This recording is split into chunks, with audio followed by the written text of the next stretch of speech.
But to underscore our fundamental opposition to the repressive actions taken by the Polish government against its own people, the administration has suspended all government-sponsored shipments of agricultural and dairy products to the Polish government. This suspension will remain in force until absolute assurances are received that distribution of these products is monitored and guaranteed by independent agencies. We must be sure that every bit of food provided by America goes to the Polish people, not to their oppressors. The United States is taking immediate action to suspend major elements of our economic relationships with the Polish government. We have halted the renewal of the Export-Import Bank's line of export credit insurance to the Polish government. We will suspend Polish civil aviation privileges in the United States. We are suspending the right of Poland's fishing fleet to operate in American waters. And we're proposing to our allies the further restriction of high-technology exports to Poland. These actions are not directed against the Polish people. They are a warning to the government of Poland that free men cannot and will not stand idly by in the face of brutal repression. To underscore this point, I've written a letter to General Jaruzelski, head of the Polish government. In it, I outlined the steps we're taking and warned of the serious consequences if the Polish government continues to use violence against its populace. I've urged him to free those in arbitrary detention, to lift martial law, and to restore the internationally recognized rights of the Polish people to free speech and association. The Soviet Union, through its threats and pressures, deserves a major share of blame for the developments in Poland. So I have also sent a letter to President Brezhnev, urging him to permit the restoration of basic human rights in Poland provided for in the Helsinki Final Act. In it, I informed him that if this repression continues, the United States will have no choice but to take further concrete political and economic measures affecting our relationship. When 19th century Polish patriots rose against foreign oppressors, their rallying cry was, "For our freedom and yours." Well, that motto still rings true in our time. There is a spirit of solidarity abroad in the world tonight that no physical force can crush. It crosses national boundaries and enters into the hearts of men and women everywhere.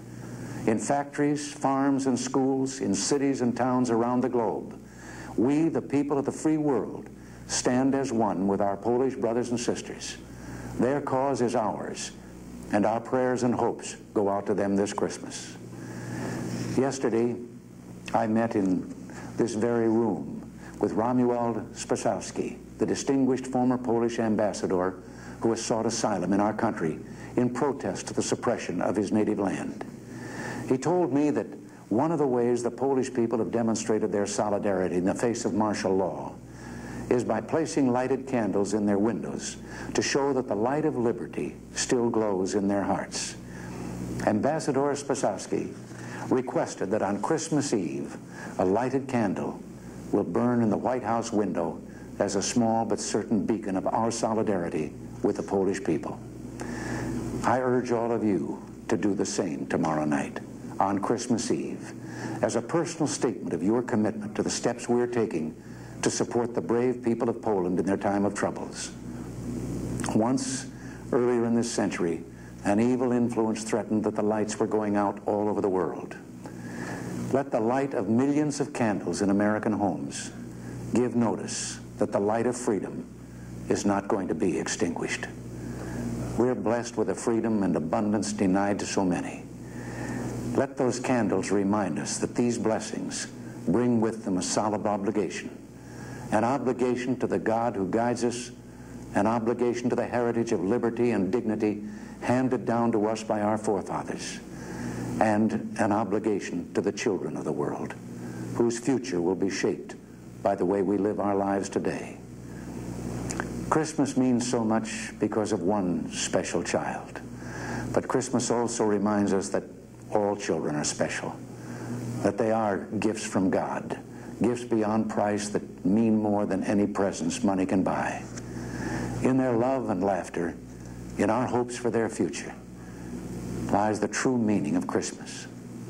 So, in a spirit of gratitude for what we've been able to achieve together over the past year, and looking forward to all that we hope to achieve together in the years ahead, Nancy and I want to wish you all the best of holiday seasons. As Charles Dickens, whom I quoted a few moments ago, said so well in A Christmas Carol, God bless us, everyone.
But to underscore our fundamental opposition to the repressive actions taken by the